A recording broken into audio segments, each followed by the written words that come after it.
A very good morning to all of you, and I'll be starting up with SAMIS, that is System Analysis and Management Information System. और SAMIS में अभी तक हम लोगों ने काफी कुछ देख रखा है। यूनिट 6 हमने खत्म कर लिया था और यूनिट 6 में हम लोगों ने फिजिकल डिजाइन, लॉजिकल डिजाइन, ये सब हम लोग खत्म कर लिया है। तो नाउ अब जो नया चैप्टर जो हम लोग शुरू करने वाले हैं, that is about input and output, है ना। तो इनपुट और आउटपुट है, ये आप लोगों को पढ़ना है। I will be sharing you the screen और आपको दिख रहा होगा इनपुट एंड आउटपुट। तो इनपुट डिजाइन कैसा होता है, आउटपुट डिजाइन कैसा होता है, थोड़ा सा इसमें हम लोग ध्यान देंगे। How input and output works, input and output कैसे काम करता है, ये ऑलरेडी हम लोग कंप्यूटर आर्किटेक्चर में देख चुके हैं। कई बार हम लोग जो है फर्स्ट सेमेस्टर में भी पढ़ चुके हैं इनपुट और आउटपुट के बारे में। लेकिन यहाँ पर डिजाइनिंग से रिलेटेड चीजें हैं। यहाँ पर SAMIS के माध्यम से हम लोग देख सकेंगे कि किस तरीके से इनपुट और आउटपुट डिजाइन जो है वो काम करता है। तो इनपुट डिजाइन है, देखिए, in an information system input is the raw data that is processed to produce output. ये जानते हैं हम लोग, इनपुट क्या होता है, रॉ डेटा होता है, और वो क्या करता है, that is design to process and to produce, that is designed to process the data and to produce the output, है ना। During the input design, the developer must consider the input devices. तो जब हम लोग बनाते हैं कोई भी सॉफ्टवेयर, तो it is very much necessary that we should keep it in mind कि हमारा जो इनपुट डिजाइन है वो इस तरीके से डिजाइन होना चाहिए कि जितने भी इनपुट डिवाइसेस हमारे लगे हैं कंप्यूटर में, वो सारे जरूरत के इनपुट डिवाइसेस हैं, वो सारे उस सॉफ्टवेयर पे काम करें। जैसे कि अभी अगर हम लोग किसी भी वीडियो पे बातें कर रहे हैं, तो अगर ये वीडियो आपके पास जा रहा है तो किसी न किसी माध्यम से जा रहा है, जो कि नेटवर्क के माध्यम से, लेकिन कहीं ना कहीं से इनपुट भी तो हो रहा है। ये जो मैं आपको नोट्स दिखा रहा हूं, जो आप लोग देख पा रहे हैं, तो ये नोट्स कहीं ना कहीं से इनपुट हुआ है। तो ये इनपुट जो है जूम के माध्यम से या डिफरेंट जीमीट के माध्यम से, कई सारे जो आपके वीडियो चैटिंग के माध्यम से ये चीज जुड़े हुए हैं आपस में। वही नहीं, इसका जब जब भी इसको हम लोग ऑन करते हैं तो इसका वेब कैमरा, इसका जो वॉइस कमांड्स हैं, जो कि वीडियो और ऑडियो दोनों एक्टिव हो जाता है। वही नहीं, आप इस पे कुछ टाइप भी कर सकते हो, लिख भी सकते हो, इसका मतलब कीबोर्ड एक्टिव हो जाता है, माउस एक्टिव हो जाता है ना। तो जितने इनपुट डिवाइसेस इस कंप्यूटर में लगे हैं, वो सारे के सारे इनपुट डिवाइसेस क्या हुए हैं, एक्टिवेटेड है। वहीं पर बहुत सारे ऐसे जगह भी होंगे जहां पर कि केवल और केवल कीबोर्ड और माउस की जरूरत पड़ेगी, तो वीडियो और ऑडियो की जरूरत नहीं है, तो वो उसको एक्टिवेट नहीं करेंगे। तो ये हमें ध्यान में रखना होगा डिजाइनिंग के वक्त। जब भी हम लोग डेवलपमेंट करेंगे तो उस वक्त ये ध्यान में रखना होगा कि हमारा जितना भी इनपुट डिवाइसेस है, वो सारे इनपुट डिवाइसेस काम करें उस पर्टिकुलर सॉफ्टवेयर के द्वारा। तो वही यहाँ पे मैंने लिखा है, during the input design the developer must consider the input devices such as keyboard, mouse, OMR, microphone, etc. Therefore, the quality of the system input determine the quality of the system output. तो जिस तरीके से system का input होता है, उसी तरीके से सिस्टम का आउटपुट भी होता है। तो सिस्टम का जो इनपुट है वो बिल्कुल से काफी ज्यादा जो है, जो क्वालिटी है सिस्टम इनपुट का, वो काफी बढ़िया होता है अगर, तो आपका आउटपुट भी बढ़िया निकलेगा।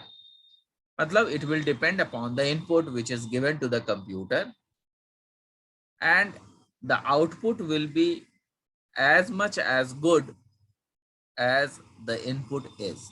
कहने का मतलब जैसा जितना अच्छा हम लोग इनपुट देंगे उतना ही अच्छा आउटपुट भी निकलेगा। A well designed input forms have following properties.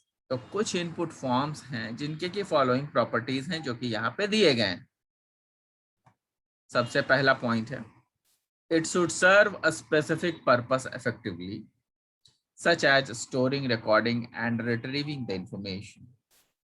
तो कुछ ऐसे इनपुट डिवाइसेस हैं जिनके जरिए हम लोग कुछ इम्पोर्टेंट चीज़ों पर ज़्यादा ध्यान देते हैं ताकि आपका डेटा जो है स्टोर हो सके या कहीं पे रिकॉर्ड रह सके उस पर्टिकुलर डेटा का, जहां से कि उस डेटा को हम बार बार निकाल भी सकें, है ना, जरूरत पड़ने पर उसको रीड भी कर सकें। दूसरा, it ensures proper completion with accuracy. तो it ensures proper completion with accuracy कहने का मतलब ये है कि जो आपका कंप्लीशन है, जो आपका टास्क है वो बहुत एक्यूरेट हो जाए, जो रिजल्ट निकले वो बहुत एक्यूरेट हो। कहने का मतलब to the point and accurate. ऐसा ना हो कि उस डेटा में कहीं ना कहीं कोई दिक्कत हो, जब जो रिजल्ट निकले वो बिल्कुल परफेक्ट होना चाहिए। It should be easy to fill and straightforward. तो यहाँ पर है it should be easy to fill and straightforward. कहने का मतलब कि एकदम बिल्कुल इजी होना चाहिए, यूजर फ्रेंडली, और सीधा साधा काम आराम से हो जाए। ये नहीं कि बड़ा पेचीदा चीज हो गया, सॉफ्टवेयर बना दिया हमने और वो पेचीदा हो गया, लोगों को समझ में ही नहीं आ रहा है कि वो कैसे काम करेगा, तो again that will be a problem. तो वो चीजें नहीं करनी है हमें। It should focus on user attention. User attention कहने का मतलब कि जो भी आपका काम है, जो यूजर्स के जितने भी काम हैं उस पर वो फोकस करेगा, और यूजर का अपनी तरफ अट्रैक्शन जो है वो बढ़ा लेगा। मतलब कि आप सॉफ्टवेयर को इस तरीके से बनाएं कि यूजर खोलते ही उसको बहुत अच्छा लगे और वो जो है आपके प्रति, आपके प्रोग्राम के प्रति बेहतर तरीके से, अच्छे तरीके से वो काम करे। It should focus on user attention, consistency and simplicity, ताकि हमेशा यूजर बार बार आप ही के सॉफ्टवेयर को यूज करें। उसको अगर हम तभी यूज करेंगे जब यूजर अट्रैक्ट होगा हमारी सॉफ्टवेयर की तरफ। हम लोग उसको सिंप्लिसिटी के साथ एक बढ़िया प्लेटफॉर्म देंगे और हमेशा देते रहेंगे, कंसिस्टेंसी हमेशा बरकरार रखेंगे। तो ये सब जो है हमारे जो की पॉइंट्स हैं, प्रॉपर्टीज, वो हैं किसी भी इनपुट फॉर्म के। दूसरा है इसके ऑब्जेक्टिव्स। तो ऑब्जेक्टिव्स क्या होते हैं कि आपका जो ऑब्जेक्टिव्स है वो डिपेंड करता है आपके इनपुट के ऊपर। मतलब आप इनपुट उस तरीके का देंगे जैसा कि आप आउटपुट चाहते हो। अगर आप आउटपुट चाह रहे हो बढ़िया, तो आपको इनपुट उसी के अनुसार देना होगा। To design data entry and input procedure. Objective क्या है कि हमें एक डिजाइन करना है ताकि उसमें डेटा एंटर हो सके और जो भी इनपुट किया गया है वो प्रोसेस हो सके रूल्स के तहत, प्रोसीजर के तहत। दूसरा है to reduce input volume. Reduce input volume कहने का मतलब कि हम कम से कम, अ गुड प्रोग्रामर, मैंने हमेशा कहा है, a good programmer is he who makes his program और develops his program which takes less time, less space and gives the efficient output। कम समय लेते हुए, कम स्पेस लेते हुए जो सबसे ज्यादा अच्छा आपको आउटपुट देता है वही सबसे बेस्ट प्रोग्राम होता है, और जो उस प्रोग्राम को बनाता है वो अच्छा बेस्ट प्रोग्रामर होता है। तो टू रिड्यूस इनपुट वॉल्यूम कहने का मतलब आपका जो स्टोरेज है उसको वो कम कर देगा, है ना। नेक्स्ट है to design source document for data capture. क्या है? To design resource document for data capture. हम लोग जो डिजाइनिंग करेंगे वो इस हिसाब से करेंगे कि हमारा जो डॉक्यूमेंट है वो उसका डेटा रिकॉर्ड में रहे। To design input data records, data entry forms, user interface. इस तरीके का यूजर इंटरफेस, मतलब यूजर इंटरफेस कौन सा होगा? फ्रंट एंड होगा। तो जो फ्रंट एंड होगा वो इस तरीके से बनाएं कि आपका जो इनपुट डेटा है, जो भी डेटा रिकॉर्ड्स को इनपुट कराया गया है या डेटा एंट्री फॉर्म्स को इनपुट कराया गया है, वो बिल्कुल सही तरीके से यूजर के समक्ष प्रकट हो या यूजर के समक्ष दिखे और वो उसको यूजर फ्रेंडली बना दे। तो ये हमारा ऑब्जेक्टिव होना चाहिए कि यूजर को वो सबसे अच्छा लगे। क्यों क्यों हम लोग सब काम यूजर के प्रति क्यों करते हैं? क्योंकि फाइनली यूजर ही जो है वो उसको यूज करने वाला है, क्लाइंट ही है जो हमें पैसे देने वाले हैं हमारे प्रोजेक्ट के लिए। तो ऑब्वियसली उन्हीं के हिसाब से हमें काम भी करना होगा।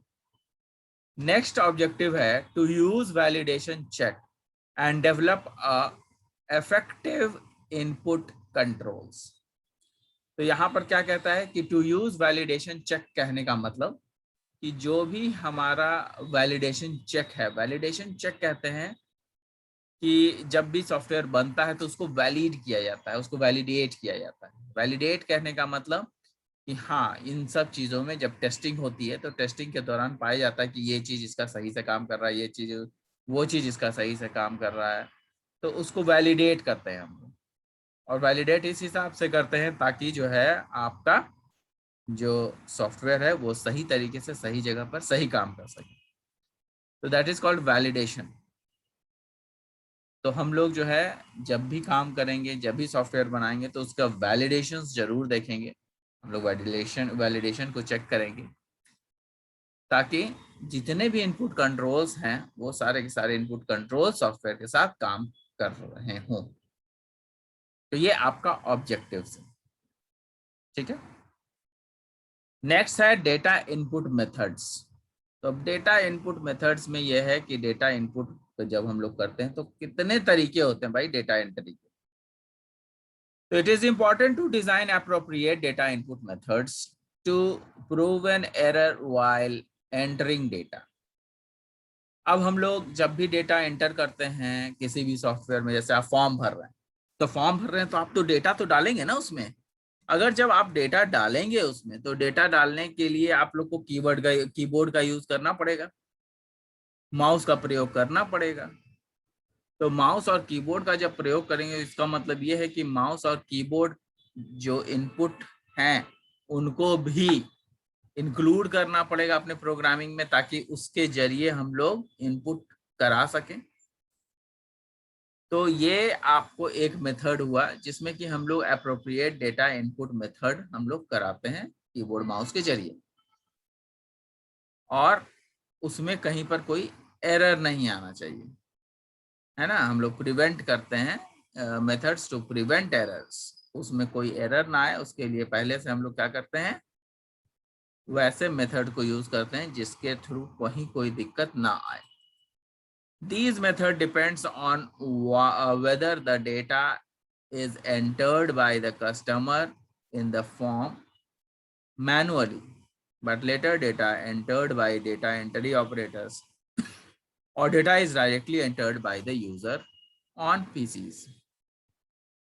अब यहाँ पे कहता है कि ये एक ऐसा मेथड होना चाहिए कि डिपेंड करता है यूजर पे, यूजर डेटा डाल रहा है कि नहीं डाल रहा है। जब यूजर डेटा डालेगा तो वही डेटा एज अ कस्टमर के रूप में यूजर से डेटा ले लिया जाएगा और वही डेटा हर जगह अपडेट किया जाएगा। जितने भी डेटा बेसेस हैं, यहाँ जहां जहां पर भी डेटा एंट्री हो रहा हो वही डेटा हर जगह अपडेट भी किया जाएगा।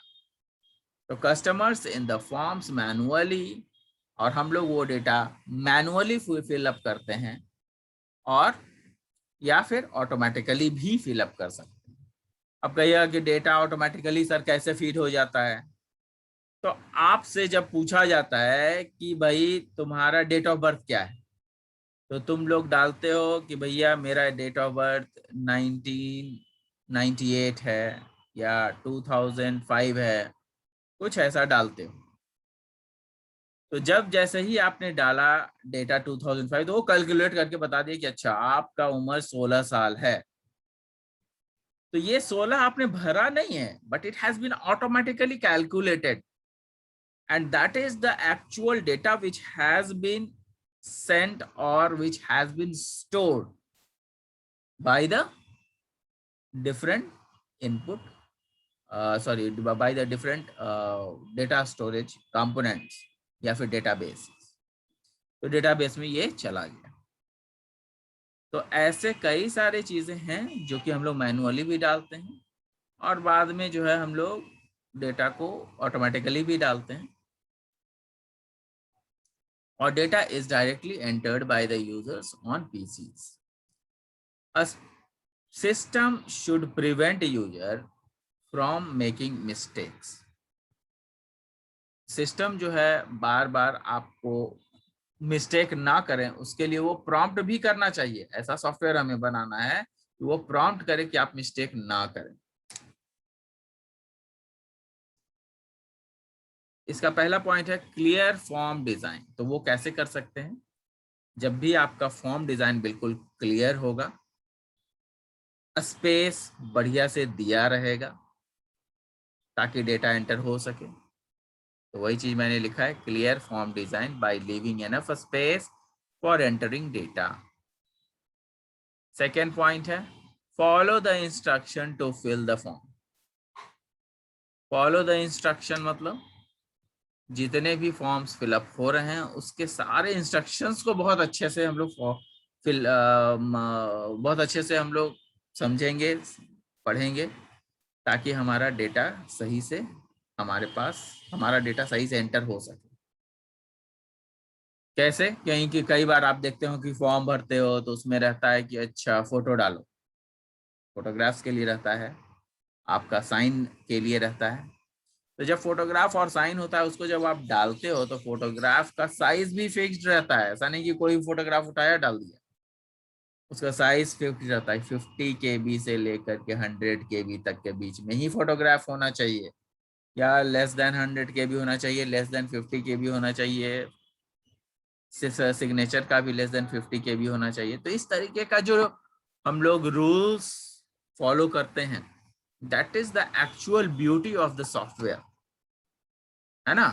वो सॉफ्टवेयर आपको बता देता है कि अच्छा हमने अपडेट नहीं किया है क्योंकि आपका 50 KB से ज्यादा है आपका सॉफ्टवेयर, सॉरी आपका photograph. Follow the instruction to fill the form. The form should be designed in such a way so that we should have reduced keystrokes. Forms इस तरीके से डिजाइन होना चाहिए कि हम लोग कम से कम जो आपका कंप्यूटर का जो कीज है वो कम से कम प्रेस हो।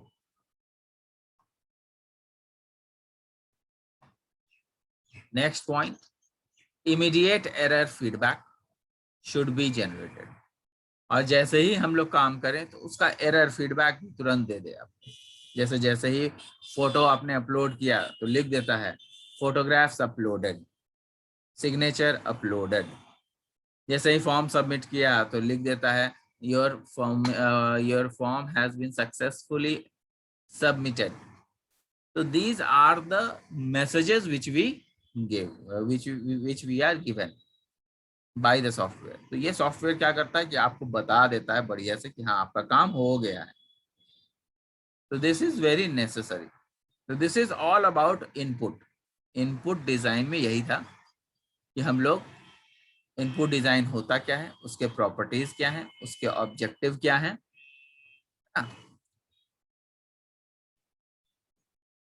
उसके बाद डेटा इनपुट के मेथड्स क्या होते हैं ये हमने पढ़ा है। तो हमने इनपुट डिजाइन खत्म कर लिया है। नेक्स्ट क्लास में हम लोग आउटपुट डिजाइन करेंगे।